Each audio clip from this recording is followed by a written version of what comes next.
Hello बच्चा party, कैसे हो आप सब। आई होप आप सब अच्छे होंगे। आज हम स्टार्ट करेंगे क्लास 10th का चैप्टर नंबर 5 जो है हमारा अर्थमेटिक प्रोग्रेशन, उसकी एक्सरसाइज 5.2 का introduction video. That is exercise 5.2 को सॉल्व करने के लिए जो भी हमारे इंपॉर्टेंट कॉन्सेप्ट्स होंगे, फॉर्मूलाज होंगे, वो आज हम इस वीडियो में कवर अप करेंगे। अगर आपने ये वाली वीडियो पूरी देख ली, इंट्रोडक्शन वीडियो, तो आप एक्सरसाइज 5.2 क्वेश्चंस अपने आप अटेम्प्ट कर पाओगे। चलो स्टार्ट करते हैं introduction video of exercise 5.2।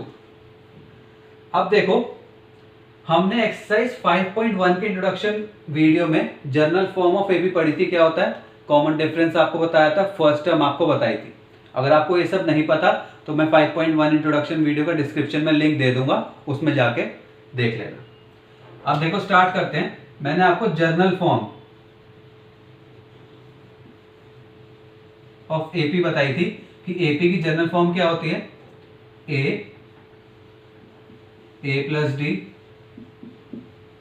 A plus 2d, A plus 3d, A plus 4d and so on. ये होती थी हमारी जर्नल फॉर्म ऑफ एपी, जिसमें ए होता था हमारा फर्स्ट टर्म। ए क्या होता था, A equals to first term and D होता था हमारा कॉमन डिफरेंस। कॉमन डिफरेंस क्या होता है ये सब आपको बता दिया था मैंने। अब देखो, इसकी हेल्प से हम क्या फाइंड करेंगे इस वीडियो में, या फिर हमारा जो बेसिक कॉन्सेप्ट है जो हमें समझना है एक्सरसाइज 5.2 के लिए, वो हमें समझना है कि nth टर्म ऑफ एपी क्या होती है।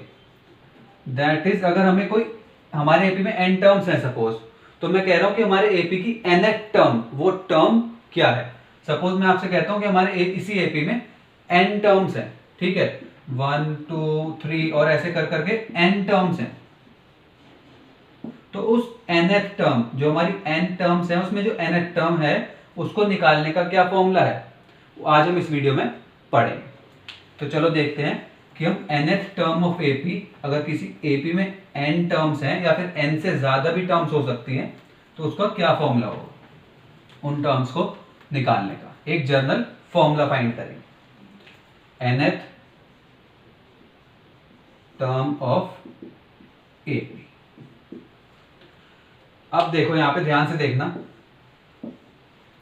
मैं यहां पे फर्स्ट टर्म को कह सकता हूं ए, भाई जनरल फॉर्म है तो मैं क्या कह रहा हूं, फर्स्ट टर्म जो है हमारी इसमें वो ए है, सेकंड टर्म a2 वो हमारी a प्लस डी है, थर्ड टर्म a3 वो क्या है हमारी a प्लस 2d है, फोर्थ टर्म a4 क्या है हमारा a plus 3d, fifth term a5 क्या है हमारा a प्लस 4d।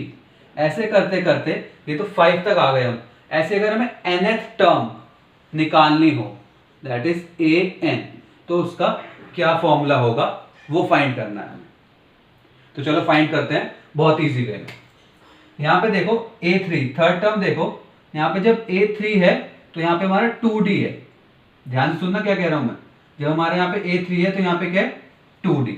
ऐसे हमारे यहां पे a4 है तो यहां पे क्या है 3d। यहां पे हमारा a5 है फिफ्थ टर्म के लिए, तो यहां पे क्या है 4d। दैट इज एक नंबर हर बार कम हो रहा है, लेस हो रहा है। यहाँ पे 3 है तो यहाँ पे 2d है, यहाँ पे 4 है तो यहाँ पे 3d है, यहाँ पे 5 है तो यहाँ पे 4d है। आप कहोगे सर इन दोनों में भी तो बताओ, चेक कर लो सेम है। यहाँ पे क्या है a2 है तो यहाँ पे सिर्फ d लिखा है, भाई सिर्फ d को हम 1 मल्टीप्लाई बाय d भी तो लिख सकते हैं। तो यहाँ पे क्या आ गया 1 multiply by d, that is 2 का 1 लेस 1d। ऐसे यहाँ पे 1 है तो यहाँ पे क्या होना चाहिए था 0 प्लस 0 मल्टीप्लाई बाय डी। तो 0 मल्टीप्लाई बाय डी को उन्होंने इरेज कर दिया, तो यहाँ पे 1 है तो यहाँ पे 0। दैट इज हर एक टर्म के लिए एक लेस डी है।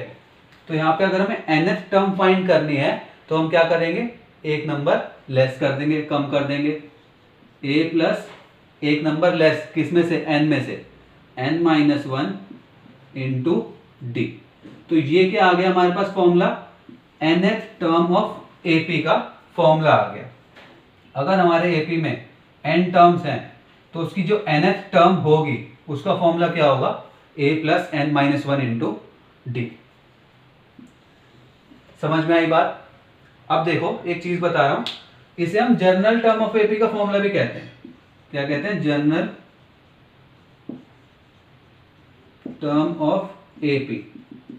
कि इस फॉर्मूले की हेल्प से हम कोई सी भी एपी की टर्म फाइंड कर सकते हैं, इसलिए इसे जनरल टर्म ऑफ एपी का फॉर्मूला भी कहा जाता है। तो देखो क्यों कहा जाता है। मुझे अगर सपोज फिफ्थ टर्म फाइंड करनी होती तो मैं क्या करता, n की जगह 5 पुट कर देता।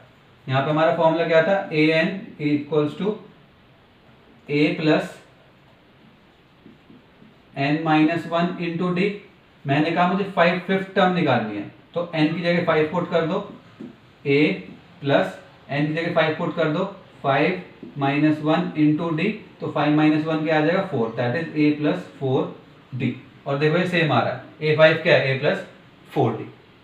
तो अगर किसी क्वेश्चन में हमें a और d गिवन हुआ, सपोज हमें a भी गिवन है और d भी गिवन है, उन्होंने कहा a7 निकाल दो, तो हम बहुत इजीली निकाल सकते हैं। हम इस फॉर्मूले में n की जगह 7 पुट कर देंगे, तो हम क्या करेंगे? a7 equals to a plus n minus 1, that is 7 minus 1 into d. तो ये क्या आ जाएगा? a plus 6d। हमारे पास a भी गिवन है क्वेश्चन में, d भी गिवन है, तो हम 7 term of AP easily find कर सकते हैं।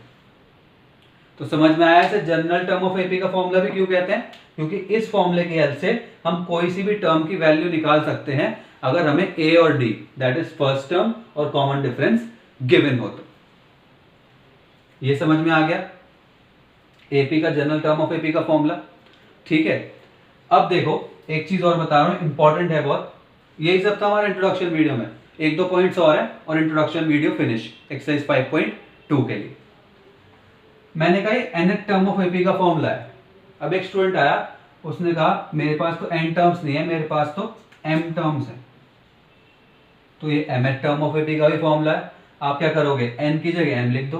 भाई अगर हमारे पास mth टर्म ऑफ एपी निकालनी है हमें, सपोज हमारे एपी में m टर्म्स थी तो उसमें हमें mth टर्म निकालनी है, तो आप क्या करोगे?